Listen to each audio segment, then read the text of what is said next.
നമസ്കാരം. നമ്മുടെ സിലബസിലെ കേരള ചരിത്രത്തിലെ കേരളത്തിലെ സാമൂഹ്യ മത നവോത്ഥാന പ്രസ്ഥാനങ്ങളാണ് നമ്മൾ പഠിക്കാൻ പോകുന്നത്. ആദ്യം ഉദയംപേരൂർ സുന്നഹദോസ് നടന്നത് AD 1599 കേരളത്തിലെ ക്രൈസ്തവ സഭയെ റോമിനോട് വിധേയത്വമുള്ളവരാക്കി മാറ്റാൻ ഉദയംപേരൂരിൽ നടത്തിയ പുരോഹിത സമ്മേളനം അറിയപ്പെടുന്നതാണ് ഉദയംപേരൂർ സുന്നഹദോസ്. കേരളത്തിലെ ക്രൈസ്തവ സഭയെ റോമിനോട് വിധേയത്വമുള്ളവരാക്കി മാറ്റാൻ ഉദയംപേരൂരിൽ നടത്തിയ പുരോഹിത സമ്മേളനമാണ് ഉദയംപേരൂർ സുന്നഹദോസ്. AD 1599 നടന്നത്. ഇതിന് അധ്യക്ഷത വഹിച്ചത് ആരാണ്? അലക്സിസ് ഡി മെനസിസ് ആണ് അധ്യക്ഷത വഹിച്ചത്. ഉദയംപേരൂർ സുന്നഹദോസിൽ പങ്കെടുത്തവരുടെ എണ്ണം എത്രയാണ്? 813. അടുത്തത് പൂനൻ കുരിശ് പ്രതിജ്ഞ. AD 1653 പൂനൻ കുരിശ് പ്രതിജ്ഞ നടന്നത്.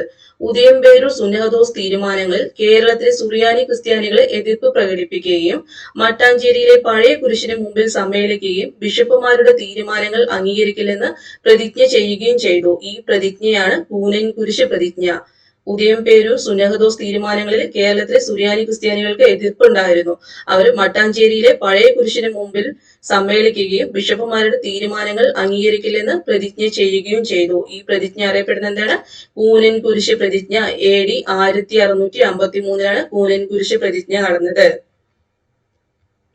അടുത്തത് ചാനാർ ലഹള. ചാനാർ ലഹള അഥവാ മേൽമുണ്ട് സമരം കേരളത്തിലെ ആദ്യ സാമൂഹിക പ്രക്ഷോഭമാണ് ചാനാർ ലഹള. ഒന്നാം ചാനാർ ലഹള നടന്നത് 1822 ഒന്നാം ചാനാർ ലഹള 1822 നടന്നത്. ഇതിന് നേതൃത്വം നൽകിയത് വൈകുണ്ഠ സ്വാമികളായിരുന്നു.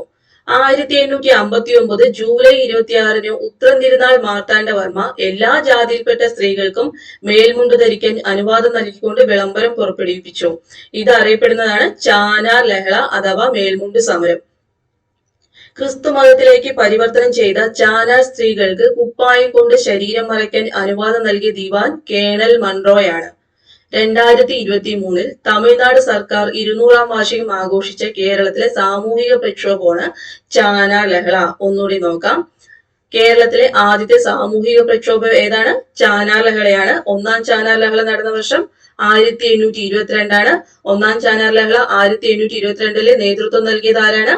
വൈകുണ്ഠ സ്വാമികളാണ് നേതൃത്വം നൽകിയത്. 1859 ജൂലൈ 26 ഉത്രം തിരുനാൾ മാർത്താണ്ഡവർമ്മ എല്ലാ ജാതിയിൽപ്പെട്ട സ്ത്രീകൾക്കും മേൽമുണ്ട് ധരിക്കാൻ അനുവാദം നൽകിക്കൊണ്ട് വിളംബരം പുറപ്പെടുവിപ്പിച്ചു. ഈ വിളംബരം അറിയപ്പെടുന്നതാണ് ചാനാർ ലഹള അഥവാ മേൽമുണ്ട് സമരം. ക്രിസ്തുമതത്തിലേക്ക് പരിവർത്തനം ചെയ്ത ചാനാർ സ്ത്രീകൾക്ക് കുപ്പായം കൊണ്ട് ശരീരം മറയ്ക്കാൻ അനുവാദം നൽകിയ ദിവാൻ ആരാണ്? കേണൽ മൺറോയാണ്.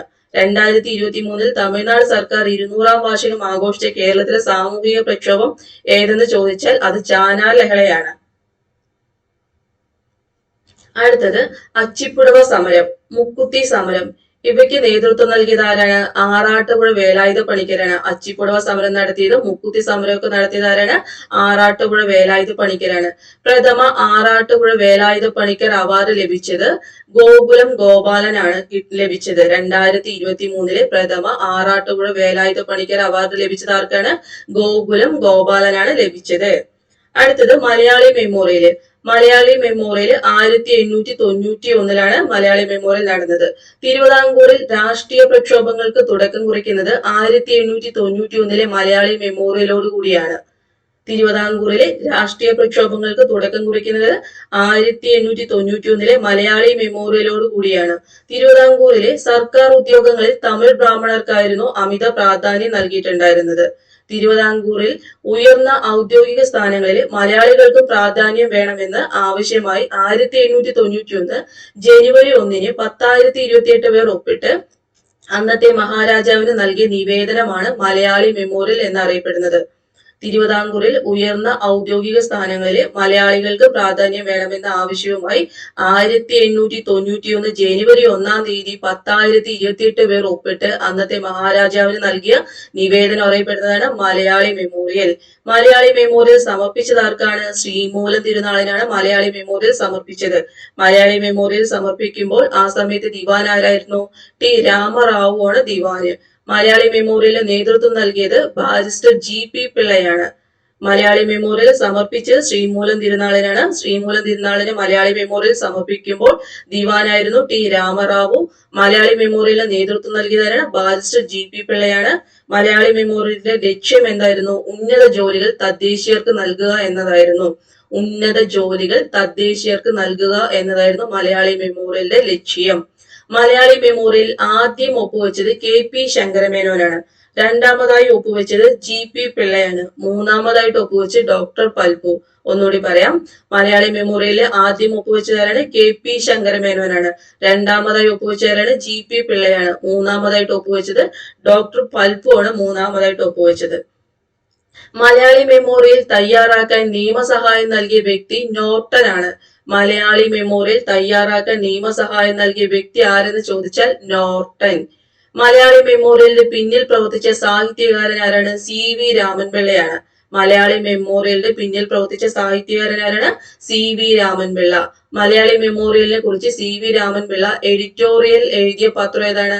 മിതഭാഷി. പിന്നീട് ഈ പത്രം വിദേശീയ മേധാവിത്വം എന്ന പേരിൽ പുസ്തകമാക്കി പ്രസിദ്ധീകരിച്ചു. മലയാളി മെമ്മോറിയലുമായി ബന്ധപ്പെട്ട മുദ്രാവാക്യം തിരുവിതാംകൂറുകാർക്ക്. മലയാളി മെമ്മോറിയലുമായി ബന്ധപ്പെട്ട മുദ്രാവാക്യം ഏതാണ്?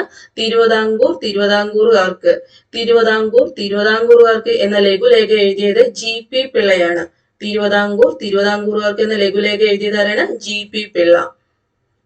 അടുത്തത് എതിർ മെമ്മോറിയല്. മലയാളി മെമ്മോറിയലിനെ തകർക്കുക എന്ന ലക്ഷ്യത്തോടെ തമിഴ്, ബ്രാഹ്മണർ, ഹിന്ദു, മലയാളികൾ എന്നിങ്ങനെ വിവിധ വിഭാഗത്തിലുള്ള ആളുകൾ ചേർന്ന് ഒപ്പിട്ട മെമ്മോറിയലാണ് എതിർ മെമ്മോറിയല്. എതിർ മെമ്മോറിയൽ സമർപ്പിച്ചത് 1891 ജൂൺ 3-നാണ് എതിർ മെമ്മോറിയൽ സമർപ്പിച്ചത്. ഇതിന് നേതൃത്വം കൊടുത്തവരാരൊക്കെയാണ്? E രാമയ്യറും രാമനാഥൻ റാവുവാണ് എതിർ മെമ്മോറിയലിന് നേതൃത്വം നൽകിയത്. മലയാളി മെമ്മോറിയലിനെ തകർക്കുക എന്ന ലക്ഷ്യത്തോടെ തമിഴ്, ബ്രാഹ്മണരും, ഹിന്ദു, മലയാളികൾ എന്നിങ്ങനെ വിവിധ വിഭാഗത്തിലുള്ള ആളുകൾ ചേർന്ന് ഒപ്പിട്ട മെമ്മോറിയലാണ് എതിർ മെമ്മോറിയൽ. എതിർ മെമ്മോറിയൽ സമർപ്പിച്ചത് 1891 ജൂൺ 3-നെയാണ്. എതിർ മെമ്മോറിയലിന് നേതൃത്വം കൊടുത്തവരാരൊക്കെയാണ്? E രാമയ്യറും രാമനാഥൻ റാവു എന്നിവരാണ് നേതൃത്വം നൽകിയത്. അടുത്തത് വില്ലുവണ്ടി സമരം. താഴ്ന്ന ജാതിക്കാർക്ക് സഞ്ചാര സ്വാതന്ത്ര്യം ലഭിക്കുന്നതിനായിട്ട് 1893 അയ്യങ്കാളി നടത്തിയ സമരമാണ് വില്ലുവണ്ടി സമരം. താഴ്ന്ന ജാതിക്കാർക്ക് സഞ്ചാര സ്വാതന്ത്ര്യം ലഭിക്കുന്നതിനായിട്ട് 1893 അയ്യങ്കാളി നടത്തിയ സമരമാണ് വില്ലുവണ്ടി സമരം. വെങ്ങാനൂർ മുതൽ കവടിയാർ കൊട്ടാരം വരെ കാളവണ്ടിയിൽ സഞ്ചരിച്ചാണ് അയ്യങ്കാളി വില്ലുവണ്ടി സമരം നടത്തിയത്. വെങ്ങാനൂർ മുതൽ കവടിയാർ കൊട്ടാരം വരെ കാളവണ്ടിയിൽ സഞ്ചരിച്ചാണ് വില്ലുവണ്ടി സമരം നടത്തിയത്. 1893 വില്ലുവണ്ടി സമരം നടത്തിയത്. അടുത്തത് ഈഴവ മെമ്മോറിയൽ. ഈഴവ മെമ്മോറിയൽ സമർപ്പിച്ച വർഷം എപ്പോഴാണ്? 1896 സെപ്റ്റംബർ 3-ആണ്. ആരാണ് നേതൃത്വം നൽകിയത്? ഈഴവ മെമ്മോറിയലിന് നേതൃത്വം നൽകിയത് ആരാണ്? ഡോക്ടർ പൽപു ആണ് നേതൃത്വം നൽകിയത്. ഈഴവ മെമ്മോറിയലിന്റെ ലക്ഷ്യം എന്തായിരുന്നു? തിരുവിതാംകൂറിൽ ഈഴവർക്ക് സർക്കാർ ഉദ്യോഗങ്ങളിൽ മതിയായ പ്രാധാന്യം നൽകുക എന്നതായിരുന്നു.